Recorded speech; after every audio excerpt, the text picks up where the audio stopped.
a primeira coisa que as pessoas se questionam é assim, ué, mas existe prontidão para alfabetização? É algo que eu preciso observar de fora? Eu achei que era só dar conteúdo e ir aprendendo. Então, o próprio tema da aula já pode gerar algum tipo de dúvida. Existe prontidão? E é muito bom começar exatamente com essa pergunta, porque, de fato, décadas atrás, isso não era um tema, isso não era uma questão, porque não era um problema. Mas se vocês pensarem bem, já há algumas décadas que cada vez mais crianças nessa idade escolar começam a apresentar dificuldades no aprendizado da leitura, da escrita, mostram síndromes ou são classificadas, né, como portadores de síndromes com distúrbios de atenção, de memória, de comportamento hipercinético, né, ou hiperatividade. E se a gente fizer uma observação que contempla também, dentro de uma perspectiva histórica, as últimas décadas, a gente vai reconhecer que o desenvolvimento da criança na primeira infância vem sofrendo um impacto destas transformações culturais. Quando eu penso, por exemplo, não sou tão velha assim, mas vamos dizer, a minha primeira infância já lá vão mais de 5 décadas, né? Então, eu sou de 64, naquela época as famílias eram muito mais numerosas. Havia cultura de brincadeiras, nós tínhamos espaço à vontade, mesmo quem morava numa casa pequena, não era costume morar em apartamento, né? É, podia brincar na rua, ou tinha contato com a natureza, tinha alguém que tinha um sítio, uma fazenda, se ia para a praia, parque. Mesmo quando a gente morou num apartamentinho no centro da cidade, em Belo Horizonte, o parque municipal era o nosso quintal, né? Então, hoje, em vez de brincar livremente, de correr, subir em árvore, pular corda, andar de perna de pau, carrinho de rolimã, empinar pipa, montar cavalo, cirandar, né? Fazer de conta que era algo comum. Hoje, boa parte das crianças ou vive confinada em apartamentos, né? Já não é seguro brincar em rua, e então elas acabam tendo muito mais brinquedos do que uma cultura de brincadeiras, companheiros de brincadeiras e espaço adequado para isso. E os brinquedos, hoje em dia, muitos deles são brinquedos eletrônicos, são brinquedos onde a criança fica passiva, são brinquedos acoplados à tela da TV, do computador, dos tablets, consoles de jogos eletrônicos, né? Então as crianças ficam mais sedentárias, ficam mais pilhadas, significando que elas são overestimuladas, elas são superestimuladas neurosensorialmente, com pouca oportunidade de desenvolver a fantasia criativa. Às vezes elas têm, por necessidade dos pais, que cumprir uma agenda de atividades que as ocupa intensamente, e elas não têm nem a capacidade nem o tempo de elaborar as próprias vivências. Então, em consequência disso, muitas vão chegar ao ensino fundamental sem o devido preparo. O que que esse preparo requer? Uma maturidade corpórea, determinados fundamentos cognitivos, né? E algumas habilidades sociais, que se Sim. não, que se não forem assim amealhadas, né? Que se não forem conquistadas de uma maneira satisfatória, pelo impacto dessas mudanças todas e também pelo desconhecimento que hoje existe das relações que subjazem a esses fundamentos e a maturidade cognitiva, corpórea, né, social para o aprendizado da leitura, da escrita, da alfabetização, né? O que você está dizendo é que antigamente esse processo ele acontecia de uma forma quase espontânea e natural. Eu, quando converso com minha avó, eu já perguntei para ela, na época da minha avó, criança pequenininha de primeiro setênio não ia para a escola, né? As crianças só iam para a escola para efetivamente aprender a ler e escrever. Antes disso, ficavam em casa, existia esse entorno. E hoje não. Então, o que você está trazendo é no sentido de que aquilo que antes era espontâneo e natural, um evento social natural, hoje precisa ser cuidado e protegido, né? Mais do que cuidado e protegido, hoje ele tem que ser forjado deliberadamente. E é curioso porque isso tem a ver com o cenário de desenvolvimento da nossa época. Antes, determinadas condições eram dadas e uma certa sabedoria instintiva também podia guiar a ação dos pais e educadores. Hoje, essas condições foram subtraídas, sinais dos tempos, como essas que a gente acabou de dizer.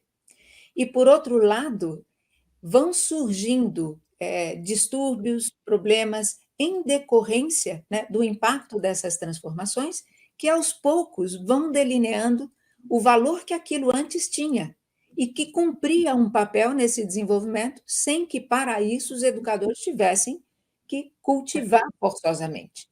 Então, agora é do reconhecimento do quanto isso era importante que hoje se começa a instituir ou a buscar estas práticas, né, pelo reconhecimento disso. Então, olha, o que a gente precisa? Vamos imaginar, para a criança poder entrar num processo de alfabetização com uma certa maturidade.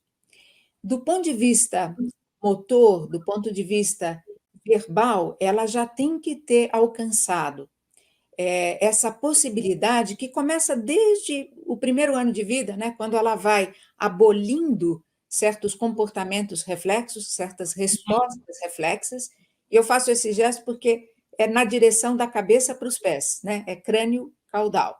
Então, primeiro, no primeiro ano, ela firmou o pescocinho, liberou a cabeça, depois firmou o tronco, liberou os braços, as mãozinhas, depois, né, o quadril, os membros inferiores, até que ela consiga andar ereta.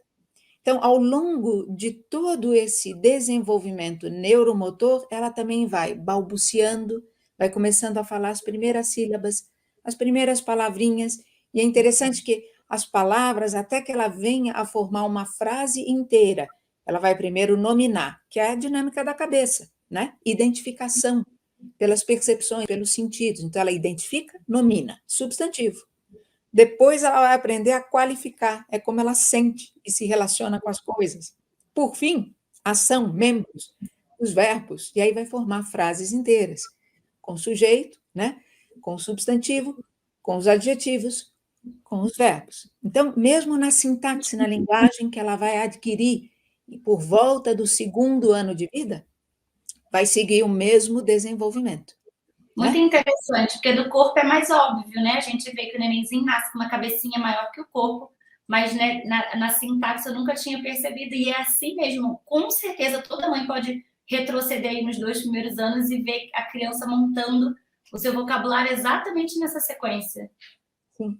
Então, a criança vai primeiro preparar, através da motricidade, aquilo que vai trazer a fala, e a fala vai poder vestir como expressão o seu pensar, que a princípio é ainda muito imaginativo, é como uma fantasia, né, permeada de uma certa sabedoria espiritual, porque a criança, na criança ainda ecoa aquele estado meio do paraíso, né, por assim dizer.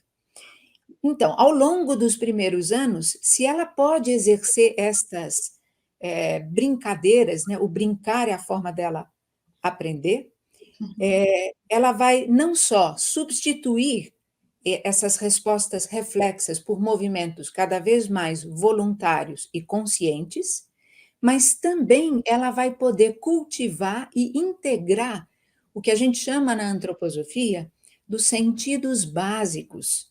São sentidos também chamados internos, porque eles nos oferecem percepção de processos que se dão dentro da gente, vão configurando um senso de identidade também. Quais são esses sentidos? Que são primordiais na primeira infância. O sentido do tato. A gente acha que o tato só nos dá a percepção das superfícies, né, das qualidades das superfícies exteriores, mas o que de mais importante ele nos confere é a percepção do limite, até onde sou eu, e a partir de onde começa um não eu, com características outras. Então, esse tato vai, na verdade, constituindo para mim autopercepção. Né? Maravilha. Além do tato, eu tenho o sentido da vida, sentido vital, que me confere a percepção de bem-estar, mal-estar, como é que os processos vitais estão dispostos para mim.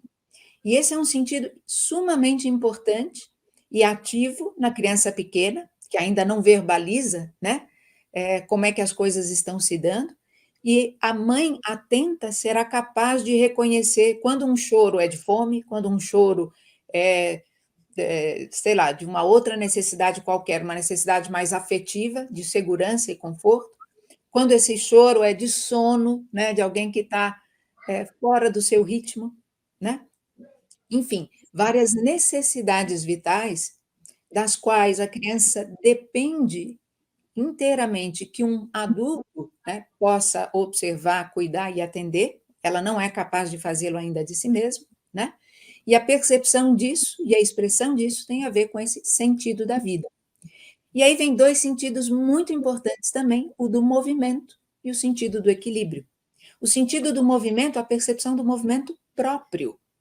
E o sentido do equilíbrio também significando o quanto a gente consegue se colocar adequadamente com a corporalidade nas três dimensões do espaço, frente e trás, em cima e embaixo, de um lado e de outro, direita e esquerda, né? Então, esses quatro sentidos vão ser muito importantes e deveriam ser corretamente cultivados. Eles vão criar o fundamento no desenvolvimento neuromotor e corporal para aquela cognição necessária para a gente poder aprender a ler, a escrever, por exemplo.